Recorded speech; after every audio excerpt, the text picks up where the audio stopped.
तो स्वागत है फिर से आप सभी का आपके अपने YouTube channel perfect maths by Ranjit sir पर। और आज हम लोग फिर से एक और साइकोलॉजी का वीडियो लेकर आ चुके हैं, है ना। तो आप लोग इस वीडियो को शेयर कर दीजिए, अगर नए लोग हैं तो जल्दी से इस चैनल को क्या कर लीजिए, सब्सक्राइब कर लीजिए, ताकि ऐसे ही साइकोलॉजी का और भी सारे सब्जेक्ट का आपका जो वीडियो है वो आपके तक पहुँचता रहे, है ना। एग्ज़ाम आप लोग का 8 तारीख को होने वाला है। आप लोग तैयार रहिए कि 8 तारीख को हमारा साइकोलॉजी का एग्ज़ाम है। और अगर अभी हमने 2 वीडियो पहले से पहले डाल दिया है और तीसरा वीडियो है, इस वीडियो को अगर आप देख कर जाते हैं तो पूर्ण रूप से आप उम्मीद रखिए कि आपका क्या है कि 35 यानी 70 जो क्वेश्चन आएगा उसमें से 35 क्वेश्चन को आप आसानी से क्या कर लोगे, ठीक कर लोगे। चलिए शुरू करते हैं पहला क्वेश्चन की ओर से, है ना सर। पहला क्वेश्चन कह रहा है प्रतिबल के विपरीत अवस्था को क्या कहते हैं, है ना। प्रतिबल के विपरीत अवस्था को क्या कहते हैं। आपके सामने ऑप्शन 4 दिख रहा होगा, चिंतन कहते हैं या शिथिलीकरण या अनुकूलन, या इनमें से कोई नहीं। जो राइट हमारा आंसर हो जाएगा क्या हो जाएगा सर, शिथिलीकरण, यानी ऑप्शन नंबर बी हमारा बिल्कुल क्या हो जाएगा, राइट आंसर हो जाएगा। चलिए क्वेश्चन नंबर नेक्स्ट चलते हैं। क्वेश्चन नंबर अब 2 की ओर। सामान्य अनुकूलन संरक्षण में कितनी अवस्थाएं हैं, यानी हाँ, सामान्य अनुकूलन संरक्षण में अवस्थाएं हैं, 2 है, 3 है, 4 है या 5 है। तो जल्दी से बता दीजिए आप लोग कितनी अवस्थाएं होती है इसकी, 2, 3, 4 या 5। ऑप्शन से जल्दी बता दीजिए। ऑप्शन नंबर बी जो हमारा है बिल्कुल क्या हो जाएगा, राइट, यानी 3 अवस्थाएं होती है। चलिए नेक्स्ट चलते हैं। क्वेश्चन नंबर 3 की ओर। किसने कुंठा आक्रामक सिद्धांत का प्रतिपादन किया था।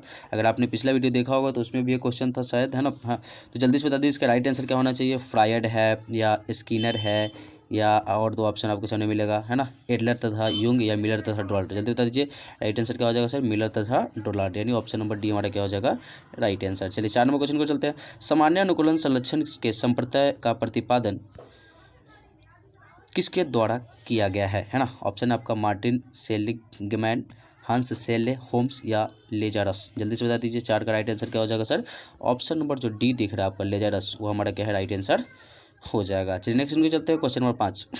वे दबाव जिन्हें हम अपने मन में उत्पन्न करते हैं उन्हें कहा जाता है, उन्हें क्या कहा जाता है। भौतिक दबाव, पर्यावरणीय दबाव या मनोवैज्ञानिक दबाव, या इनमें से कोई नहीं।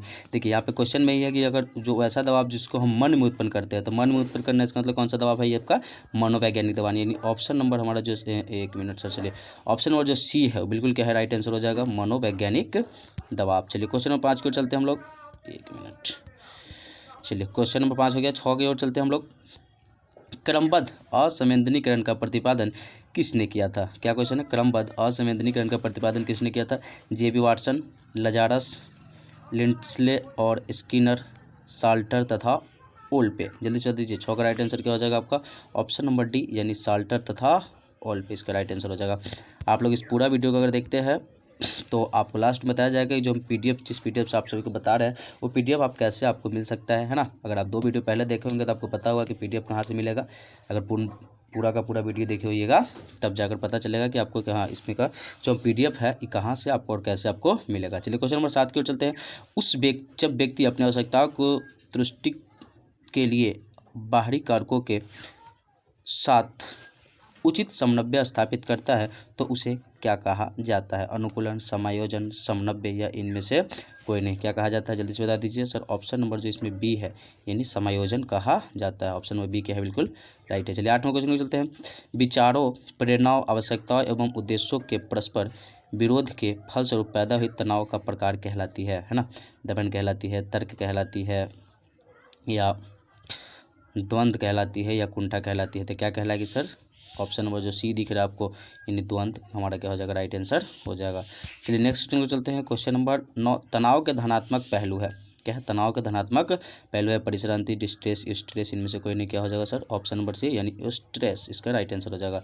चलिए 10वें क्वेश्चन को चलते हैं। अंग्रेजी के शब्द स्ट्रेस की उत्पत्ति किस भाषा में हुई। जो स्ट्रेस शब्द अपने से पिछले पढ़ा उसका जो उत्पत्ति हुआ है किस भाषा में हुआ है, तो याद रखना सर हमको लैटिन भाषा में। किस भाषा में हुआ था, लैटिन, यानी ऑप्शन नंबर 20 का क्या हो जाएगा, राइट आंसर। चलिए 11वें क्वेश्चन को चलते हैं हम लोग।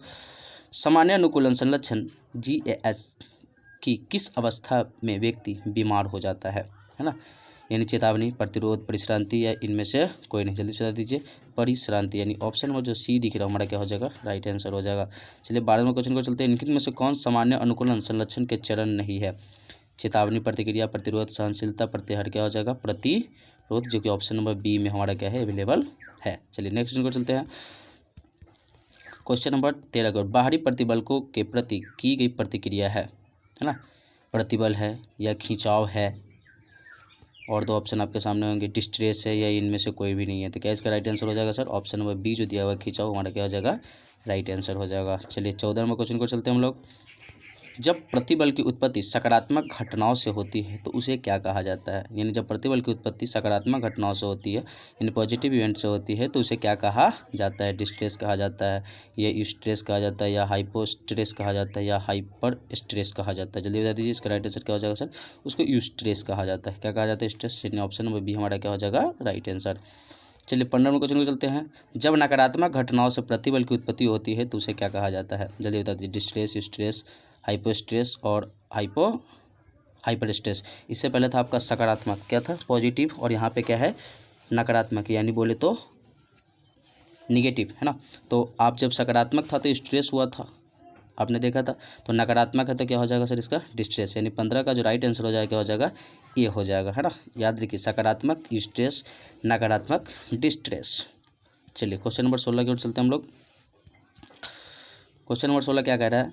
जिस उद्दीपक से तनाव उत्पन्न होता है उसे क्या कहा जाता है? प्रत्याहार कहा जाता है, प्रतिगमन कहा जाता है, प्रतिबलक या दबाव कारक कहा जाता है, या इनमें से कोई नहीं। तो क्या हो जाएगा इसका राइट आंसर? सी, प्रतिबलक या दबाव कारक। चलिए 17वें क्वेश्चन को चलते हैं। मानसिक रूप से स्वस्थ व्यक्तियों के जीवन में निम्नलिखित में से किसकी प्रबलता होती है? अपूर्वता के, निश्चिंतता के, दूसरों के व्यवहारों का नकल करने की, भविष्य को संभालने की। क्या है? मानसिक रूप से स्वस्थ व्यक्तियों के जीवन में, अच्छा, जो मानसिक रूप से स्वस्थ है और उसको जीवन में किस चीज़ की क्या होगी? प्रबलता होती है, ये पूछ रहा है। अपूर्वता के, या दूसरों के व्यवहार की नकल करने की, या भविष्य को संभालने की। जल्दी से बता दीजिए इसका राइट आंसर। तो आप लोग अपना से भी क्या कर सकते हो? बना सकते हैं। यानी निश्चितता की उसको क्या होती है? प्रबलता होती है। चलिए, यानी ऑप्शन नंबर बी इसका क्या हो जाएगा? हमारा राइट आंसर हो जाएगा। चलिए 18वें क्वेश्चन को चलते हैं हम लोग। 18 क्वेश्चन क्या करें? सामान्य अनुकूलन संरक्षण में कितनी अवस्थाएं होती है ना। सामान्य अनुकूलन संरक्षण में कितनी अवस्थाएं होती है? 1 होती है, 3 होती है, या 2, 4 या 2? जल्दी बताइए कितना आंसर होगा इसका सर? 3। कितनी अवस्थाएं होती है? 3, जो कि ऑप्शन नंबर बी में क्या है? अवेलेबल है ना। 19 नंबर क्वेश्चन चलते हैं। मनोवैज्ञानिक दबाव का स्रोत नहीं है। क्या है? मनोवैज्ञानिक दबाव का स्रोत नहीं है। अभिघातज घटनाएं, कुंठा, द्वंद्व, या सामाजिक दबाव। क्या हो जाएगा हमारा right answer? Option number A हमारा क्या हो जाएगा? राइट आंसर हो जाएगा। चलिए 20 नंबर क्वेश्चन को चलते हैं। क्या कह रहा है? प्रतिबल कैसा चर है ना। स्वतंत्र चर है, या आश्रित चर है, या मध्यवर्ती चर है, या उपयुक्त सभी है? क्या आंसर हो जाएगा? जल्दी से बता दीजिए।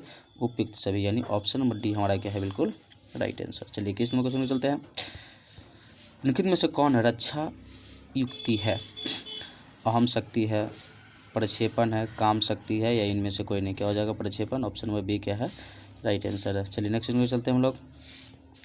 निम्नलिखित में से कौन प्रतिबल का मूल कारण है ना। क्या है? निम्नलिखित में से कौन प्रतिबल का मूल कारण है? गरीबी है, रोजगार की कमी है, गलत संज्ञान है, या शारीरिक क्षति है? क्या हो जाएगा इसका राइट आंसर? जल्दी से बता दीजिए। निम्नलिखित में से कौन प्रतिबल का मूल कारण है? गरीबी, रोजगार की कमी, गलत संज्ञान, या शारीरिक क्षति?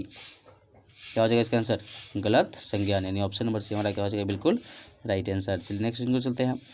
बाहरी अवबोधक के प्रति प्रतिक्रिया को कहा जाता है खिंचाव कहा जाता है, या अनुकूलन कहा जाता है, या बर्नआउट कहा जाता है, या इनमें से कोई नहीं? जल्दी बताइए इसका राइट आंसर क्या हो जाएगा? इसका राइट आंसर हो जाएगा आपका ऑप्शन नंबर सी, यानी बर्न आउट कहा जाता है। चलिए 24वें क्वेश्चन में चलते हैं। इनमें कौन पर्यावरणीय प्रतिबल है ना। कुंठा तो होता नहीं, पर्यावरणीय विवाह विच्छेद है नहीं, कुसुमायोजन है नहीं। तो कौन बच जाएगा सर? सी में, यानी भूकंप राइट आंसर हो जाएगा इसका।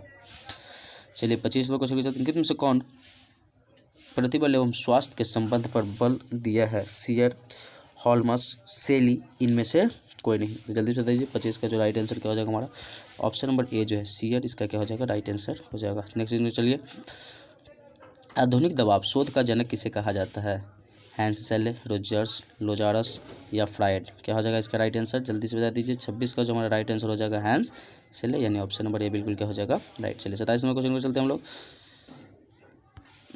चलिए, प्रतिबल के प्रबंधन के लिए निम्नलिखित योजनाओं में से कौन अधिक प्रभावी है? संज्ञान में परिवर्तन, व्यावसायिक सहारा, पारिवारिक सहायता, सामुदायिक सहारा? क्या हो जाएगा हमारा? संज्ञान में परिवर्तन, यानी ऑप्शन नंबर ए हमारा बिल्कुल क्या हो जाएगा? राइट आंसर हो जाएगा। चलिए नेक्स्ट क्वेश्चन को चलते हैं हम लोग। Question number 28। निम्नलिखित में से कौन सामाजिक प्रतिबल है? द्वंद्व, कुंठा, विवाह विच्छेद, इनमें से कोई नहीं? जल्दी बता दीजिए इसका राइट आंसर क्या हो जाएगा? विवाह विच्छेद एक क्या है? सामाजिक प्रतिबल बल है। चलिए नेक्स्ट क्वेश्चन चलते हैं 29 नंबर क्वेश्चन की ओर से। प्रतिबल का नकारात्मक पहलू है ना, जल्दी बता दीजिए। प्रतिबल का नकारात्मक पहलू है, क्या हो जाएगा? स्ट्रेस, हाइपर स्ट्रेस, डिस्ट्रेस या हाइपर स्ट्रेस, क्या हो जाएगा? स्ट्रेस। ऑप्शन नंबर सी हमारा क्या हो जाएगा? Right answer. चलिए नेक्स्ट क्वेश्चन में चलते हैं। तनाव के ऋणात्मक पहलू है ना, तनाव के ऋणात्मक पहलू क्या होगा? स्ट्रेस होगा, डिस्ट्रेस होगा, परिश्रांति, या इनमें से कोई नहीं। तो जल्दी बता दीजिए। 30 का राइट आंसर हो जाएगा आपका डिस्ट्रेस, यानी ऑप्शन नंबर बी इसका भी क्या हो जाएगा? राइट आंसर हो जाएगा। चलिए 31वें क्वेश्चन में चलते हैं। तनाव प्रबंधन के लिए लिखित योजनाओं में कौन अधिक प्रभावी है ना? ऑप्शन में आपका व्यावसायिक सहारा, पारिवारिक कार्यक्रम, संज्ञान में परिवर्तन, सामुदायिक सहारा, क्या हो जाएगा? संज्ञान में परिवर्तन, यानी ऑप्शन नंबर सी। चलिए केवल क्वेश्चन आंसर आप लोग देखते रहिए क्योंकि एग्जाम नज़दीक है। सामान्य प्रतिबल है, निष्पादन घटाता है, निष्पादन बढ़ाता है, निष्पादन को प्रभावित नहीं करते, इनमें से कोई नहीं। क्या हो जाएगा इसका राइट आंसर? निष्पादन बढ़ाता है, यानी ऑप्शन नंबर 20 का राइट आंसर। चलिए 33वें क्वेश्चन करते हैं। हंस शैली के अनुसार तनाव क्या है? एक विशिष्ट अनुक्रिया है, एक अविशिष्ट अनुक्रिया है, एक समायोजी अनुक्रिया है, एक असमायोजी अनुक्रिया है। तो क्या हो जाएगा इसका राइट आंसर? एक अविशिष्ट अनुक्रिया है, जो कि ऑप्शन नंबर बी में क्या है? दिया हुआ है। चलिए क्वेश्चन नेक्स्ट चलते हैं 34 की ओर।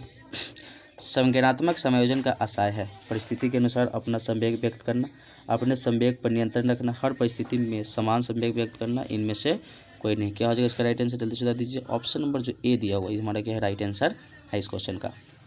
चलिए 35 नंबर क्वेश्चन। दबाव प्रतिरोधी व्यक्ति में कौन विशेषता नहीं पाई जाती है ना? प्रतिबद्धता, चुनौती, नियंत्रण, दुश्चिंता, क्या हो जाएगा? जल्दी से बता दीजिए। 35 का जो हमारा राइट आंसर हो जाएगा दुश्चिंता, यानी ऑप्शन नंबर डी हमारा क्या है? राइट आंसर हो जाएगा। चलिए नेक्स्ट क्वेश्चन को चलते हैं। Question number 36। कुंठा आक्रामकता सिद्धांत किसके द्वारा प्रतिपादित किया गया है? जॉन डोनाल्ड, एडवर्ड हॉल, है ना, कॉटरेल, इनमें से कोई नहीं। तो इसका राइट आंसर क्या हो जाएगा? जल्दी से बता दीजिए। ऑप्शन नंबर जो ए है आपका जॉन डोनाल्ड, हमारा क्या हो जाएगा? राइट आंसर हो जाएगा, है ना। चलिए 37 क्वेश्चन को चलते हैं। तनाव उत्पन्न करने वाले कारक है, क्या है? तनाव उत्पन्न करने वाले कारक है कौन कौन सा है? प्रतिगमन है, प्रतिबल है, प्रत्याहार है, या अनुकरण। क्या हो जाएगा सर? प्रतिबल। ऑप्शन नंबर बी क्या हो जाएगा? राइट आंसर हो जाएगा। चलिए 38वें क्वेश्चन को हम लोग चलते हैं। 38 क्या कर? आक्रमण के कारण कौन नहीं है ना? शारीरिक, क्रियात्मक तंत्र, सहज प्रवृत्ति, तदात्मीकरण, इनमें से कोई नहीं। यानी शारीरिक क्रियात्मक तंत्र जो है आक्रमण का कारण नहीं है, यानी ऑप्शन नंबर हमारा ये क्या हो जाएगा? Right answer. चलिए नेक्स्ट क्वेश्चन में चलते हैं। क्वेश्चन 39। लक्ष्य प्राप्ति में बाधा और आवश्यकताओं एवं अभिप्रेरकों के अवरुद्ध होने से उत्पन्न होता है, यानी आपको लक्ष्य प्राप्ति में जो बाधा होता है, आपको जो आपका आवश्यकता वो भी आपका क्या होता है कि अभिप्रेरक के अवरुद्ध होने लगता है, तो उसे क्या उत्पन्न हो जाता है आपके अंदर? तो आंतरिक दबाव, कुंठा, द्वंद्व, या इनमें से कोई नहीं। तो क्या उत्पन्न होने लगता है? कुंठा, यानी ऑप्शन में बी हमारा क्या है? राइट आंसर हो जाएगा। चलिए 40वें क्वेश्चन चलते हैं। किसी वस्तु को खोने का बोध है, निर्धनता, वचन, सामाजिक असुविधा, या इनमें से कोई नहीं। जल्दी से जल्दी इसका राइट आंसर क्या हो जाएगा? आपको वचन है, क्या है? वचन है। नेक्स्ट क्वेश्चन को चलिए 41वें क्वेश्चन की ओर। निम्नलिखित में से कौन प्रतिबल का स्रोत नहीं है? चिंता है, कुंठा है, या संघर्ष, या सामाजिक सहभागिता, क्या हो जाएगा? ऑप्शन नंबर डी, यानी सामाजिक सहभागिता। चलिए नेक्स्ट क्वेश्चन चलते हैं। Question number 42। मुख्यतः प्रतिबल कितने प्रकार का होता है? 2, 6, 4, 3। जल्दी बता दीजिए कितने प्रकार का होता है? यानी 3 प्रकार का, यानी ऑप्शन नंबर जो इसमें डी दिया हुआ हमारा क्या हो जाएगा? बिल्कुल राइट आंसर हो जाएगा सर। चलिए 43वें क्वेश्चन चलते हैं। तनाव के कारण शारीरिक रोगों का प्रतिशत कितना हो जाता है ना? 30 से 40, 50 से 70%, है ना, 80 से 90, या 20 से 30। क्या हो जाएगा? 50 से 70, यानी ऑप्शन नंबर बी क्या है? बिल्कुल राइट आंसर। 44 क्वेश्चन के चलते दबाव के संज्ञानात्मक सिद्धांत के प्रतिपादक कौन है? जल्दी बता दीजिए। 44 का राइट आंसर क्या हो जाएगा आपका? ऑप्शन से देखने के बाद लेजारस, स्पीयरमैन, थ्रस्टन, या थॉर्नडाइक, क्या हो जाएगा आपका? लेजारस, यानी ऑप्शन नंबर हमारा क्या है? बिल्कुल राइट आंसर। चलिए नेक्स्ट क्वेश्चन चलते हैं। निम्नलिखित में से कौन मनोवैज्ञानिक प्रतिबल नहीं है? द्वंद्व, कुंठा, शोर, अतिरिक्त दबाव। क्या हो जाएगा इसका आंसर? शोर, यानी सी जो हमारा राइट आंसर हो जाएगा। 46 क्वेश्चन को चलते हैं। मन, मस्तिष्क तथा प्रतिरक्षक तंत्र के आपसी संबंध का अध्ययन करने वाले विज्ञान को क्या कहा जाता है? Functional psychology, psycho neuro immunology, faculty psychology, या इनमें से कोई नहीं। क्या हो जाएगा इसका? साइको न्यूरो इम्यूनोलॉजी, यानी ऑप्शन नंबर बी हमारा क्या हो जाएगा? इसका राइट आंसर हो जाएगा सर। चलिए नेक्स्ट क्वेश्चन चलते हैं। क्वेश्चन नंबर 47 की ओर। इनमें कौन मानव निर्मित प्रतिबल है? जल्दी से बता दीजिए। चक्रवात है, भूकंप है, बाढ़ है, या प्रदूषण है? क्या हो जाएगा? प्रदूषण। सभी को पता होना चाहिए कि चक्रवात प्राकृतिक है, भूकंप भी प्राकृतिक, और बाढ़ भी क्या है? प्राकृतिक। लेकिन प्रदूषण जो है क्या माना जाता है आपको? मानव निर्मित प्रतिबल माना जाता है, यानी ऑप्शन नंबर डी हमारा क्या हो जाएगा? राइट आंसर हो जाएगा। चलिए नेक्स्ट चलते हैं। क्वेश्चन 48। सामान्य अनुकूलन संलक्षण की तीसरी अवस्था का नाम क्या है? क्या है? सामान्य अनुकूलन संरक्षण की तीसरी अवस्था का नाम क्या है? परिश्रांति अवस्था, प्रतिरोध अवस्था, चेतावनी प्रतिक्रिया अवस्था, इनमें से कोई नहीं। क्या हो जाएगा? परिश्रांति अवस्था। परिश्रांति अवस्था यानी ऑप्शन नंबर हमारा क्या है? बिल्कुल राइट आंसर हो जाएगा। चलिए 49वें क्वेश्चन की ओर हम लोग चलते हैं। 49 क्वेश्चन में क्या कह रहा है? 49वां क्वेश्चन कह रहा है कि बर्न आउट अवस्था है। क्या है? बर्न आउट अवस्था है। कौन सी अवस्था है बर्न आउट? शारीरिक तथा मनोवैज्ञानिक चिंता की, पर्यावरणीय तथा मानसिक विकास की, सामाजिक तथा धार्मिक उत्थान की, इनमें से कोई नहीं। तो राइट आंसर क्या हो जाएगा हमारा? ऑप्शन नंबर जो ए दिख रहा है, शारीरिक तथा मनोवैज्ञानिक चिंता की, वो हमारा क्या हो जाएगा? राइट आंसर हो जाएगा, है ना। चलिए क्वेश्चन नंबर 50 की ओर हम लोग चले। निम्नलिखित में से कौन मनोवैज्ञानिक दृढ़ता का अवयव नहीं है?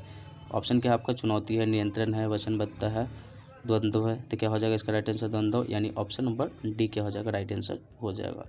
चलिए 51 की ओर हम लोग चलते हैं। कौन सा प्रतिबल प्रबंधन से संबंधित नहीं है? जल्दी बता दीजिए। व्यायाम है, मनन प्रविधि है, बायो फीडबैक है या दमन है? क्या इसका राइट आंसर हो जाएगा? जल्दी से बताइए। 51 का जो राइट आंसर हो जाएगा दमन यानी ऑप्शन नंबर डी हमारा क्या है? राइट आंसर हो जाएगा। चलिए 52 क्वेश्चन की ओर चलते हैं। निम्नलिखित में से कौन सा मनोवैज्ञानिक तनाव का स्रोत माना जाता है? वायु प्रदूषण माना जाता है ना, सामाजिक दबाव, कुंठा या इनमें से सभी? किसको माना जाता है? तो इनमें से सभी यानी ऑप्शन नंबर डी जो है बिल्कुल क्या हो जाएगा? राइट आंसर हो जाएगा। चलिए लास्ट क्वेश्चन की ओर हम लोग चलते हैं। क्वेश्चन नंबर 53 की ओर। बहुबुद्धि का सिद्धांत प्रतिपादित किया गया है किनके द्वारा? गिलफोर्ड के द्वारा या गार्डनर के द्वारा या मर्फी के द्वारा या इनमें से कोई नहीं। तो 53 का जो राइट आंसर हो जाएगा गार्डनर यानी ऑप्शन नंबर बी जो दिया हुआ है हमारा क्या हो जाएगा? राइट आंसर हो जाएगा। तो 53 क्वेश्चन आप लोग के बीच में था आज का इस वीडियो में, और बहुत जल्द आपका नेक्स्ट वीडियो भी साइकोलॉजी का ही डाल दिया जाएगा। तो आप लोग इस वीडियो को क्या कर दीजिए? शेयर कर दीजिए, ताकि जितने भी दोस्त आपके और आप लोग जो एग्ज़ाम देने जाएंगे, आप कम से कम वहाँ 35 में 35 अगर सही बना के लाएंगे तो आपका ही फ़ायदा है। तो दोस्तों के साथ भी शेयर कर दीजिए, और अगर आप हमारे चैनल पर नए हैं तो सब्सक्राइब कर लीजिए कि ऐसे ही नए नए वीडियो आप सभी के बीच में आते रहे। मिलते हैं नेक्स्ट वीडियो में, तब तक के लिए जय हिंद।